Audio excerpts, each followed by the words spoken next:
The world offers many kinds of love, love that transcends boundaries, cultures, and even time itself. But few are as powerful, as comforting as a mother's. This love, it's universal. It's a bond that is unbreakable, a connection that is felt deeply in the heart. We see it everywhere, in every culture. From the bustling streets of New York to the serene villages of Japan, motherly love is a constant.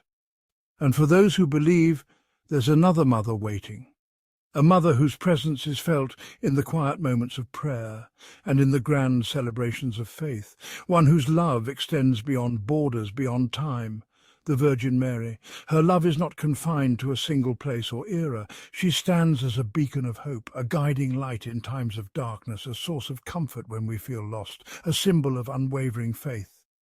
Her image inspires millions, reminding us of the power of belief and the strength of love, and yes, a mother to us all. Her embrace is wide enough to include everyone, her heart big enough to love all. Now I know what you might be thinking. How can someone I've never met be so important? How can a figure from ancient times have relevance in my life today? How can she be a mother to me? It's a question that many ponder, a mystery that invites us to explore deeper. It's simple. It's about faith, faith in something greater than ourselves, faith in the enduring power of love. It's about recognizing the universal language of love, a language that speaks to all, regardless of background or belief. Mary, she embodies this love. Her story is one of compassion, sacrifice, and unwavering devotion. She lived it, breathed it, shared it with the world. Her life is a testament to the power of love and faith, and in her story we find echoes of our own mothers. The love they give, the sacrifices they make, the strength they show, their sacrifices, their strength, their unending devotion. These qualities are mirrored in the story of Mary. This connection, it's what makes Mary so special. She is a bridge between the divine and the human, a link that binds us all, so relatable, so profoundly human. Her story is our story, her love is our love.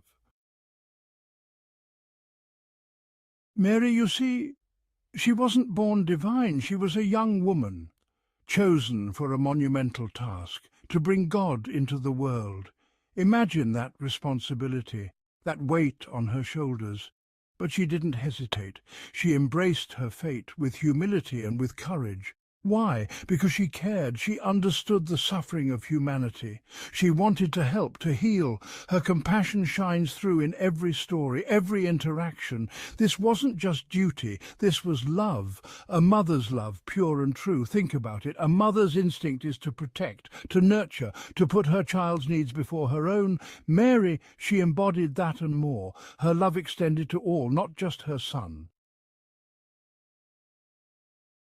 When the angel Gabriel appeared to Mary, she was just a young girl living a simple life in Nazareth. Can you imagine the fear, the uncertainty, the overwhelming sense of responsibility? Yet she listened. She accepted God's will, even though it meant a path filled with challenges and unknowns. That's humility. That's putting faith above all else, trusting in a plan greater than her own. She didn't ask for power, for recognition, or for an easy life. She simply said yes with a heart full of faith. And that yes changed everything. It paved the way for salvation, for a new dawn in human history. It brought light into a world shrouded in darkness, offering hope where there was despair. But it wasn't easy. Mary's journey wasn't one of privilege or comfort. It was filled with trials and tribulations. It was about sacrifice. It was about facing the unknown with quiet courage and unwavering faith. She teaches us that true strength lies in surrender, in letting go of our own plans and embracing God's. In accepting God's plan, even when we don't fully understand it, we find peace and purpose. Think about the Annunciation. A young woman told she'll bear the Son of God. It sounds impossible, right? But Mary, she believed, she trusted in something larger than herself. Then came the hardships, the flight to Egypt, the whispers, the doubts of those around her. But her faith? It never wavered, not once. Even at the foot of the cross, watching her son suffer, her faith remained. Imagine that pain, that unimaginable grief. Yet she stood strong, a pillar of strength in the face of unimaginable sorrow. This is the power of Mary's example. She teaches us to face our own trials with grace, to find strength in our faith even when life seems unbearable. Section 5. The Wedding at Cana, a Mother's Intercession. Now let's talk about the wedding at Cana. A simple story, yet so profound. They ran out of wine, a social disaster back then. And what does Mary do? She turns to her son. She doesn't demand, she doesn't command. She simply says they have no wine, trusting in Jesus to understand, to act. And he does. He performs his first miracle. Now, some might say it was his time, but I believe it was Mary's intercession. A mother's plea, heard and answered. This story, it highlights Mary's role as our intercessor. She's there, always ready to plead our case before God, to offer comfort, to guide us towards her Son. Section 6. Sorrow and Strength at the foot of the cross. Imagine standing at the foot of the cross.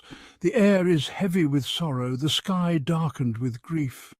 You can almost feel the weight of the moment pressing down on your shoulders. Your son, your flesh and blood, suffering. The agony in his eyes mirrors the pain in your heart. Every cry, every tear is a dagger to your soul. The pain must have been unbearable. Yet Mary remained. She stood firm, her heart breaking, but her spirit unyielding. Strong, resolute, her love unwavering. She didn't turn away. She didn't crumble. Her strength was a silent testament to her faith and her love. She stood there offering comfort in his final moments. Her presence was a balm, a source of solace amidst the torment. This wasn't just a testament to her love for Jesus, but to her strength, her resilience, her ability to endure the unendurable. In that moment she became a symbol for mothers everywhere, a beacon of hope and strength for those who face unimaginable pain, mothers who have lost, who have grieved, who have found the strength to carry on. They see in Mary a reflection of their own struggles and their own strength. Mary teaches us that even in sorrow there is strength, that in the depths of despair we can find the courage to stand tall, that even in the darkest of times love can be a beacon of hope. It can light the way, guiding us through the shadows, reminding us that we are never truly alone. Section 7. A love that transcends Mary's maternal bond with us. Now some might wonder, how can Mary's love extend to all of us? It seems impossible, right? But that's the beauty of faith. It allows us to believe in things we can't see, to feel connections that run deeper than blood. Mary, through her role as the Mother of God, became a mother to us all. Her love transcends time, culture, even religion. It's a love offered freely, unconditionally to anyone who seeks it. Remember, love doesn't diminish when shared. It multiplies. And Mary's love? It's infinite. It's a wellspring of comfort, of guidance, of unwavering support. Section 8. Since your first breath, a mother's watchful gaze. Think back to your own life, the joys, the sorrows, the moments that shaped who you are. Now imagine Mary there, a silent observer, a watchful guardian angel. She's been there all along, you see. Since your first breath she's watched over you, offered silent support during times of trouble, celebrated your triumphs, even the small ones. Her love, it's like a warm blanket on a cold night, always there, always comforting, even if you don't always feel it. Just knowing she's there, watching over you, it brings a sense of peace, a reminder that you're never truly alone in this journey we call life. Section 9. Seeking Guidance. Mary's intercessory role. Life It's full of crossroads, moments of doubt, of uncertainty. It's in these moments that Mary's presence can be felt the strongest. She's not just a source of comfort, but also of guidance. Remember the wedding at Cana? Mary interceded on behalf of those in need, and she continues to do so today. She's our advocate, our mediator, always ready to plead our case before God. Don't hesitate to reach out to her, to confide your fears, your hopes, your dreams. She listens, you see. She understands. And her guidance, it comes in whispers, in subtle signs, in the kindness of strangers. Section 10. An eternal embrace, Mary's love never fades. The world can be a cold place, full of darkness and uncertainty, but Mary's love, it's a constant, a beacon of hope that never fades. It's a love that transcends time, that embraces us even after death. Just as a mother's love continues to watch over us from beyond this earthly realm, so too does Mary's. She waits for us on the other side, arms open, ready to welcome us home. So when you feel lost, when you feel alone, remember Mary. Remember her unwavering faith, her boundless compassion, her eternal love. She's there for you always, just as she's always been.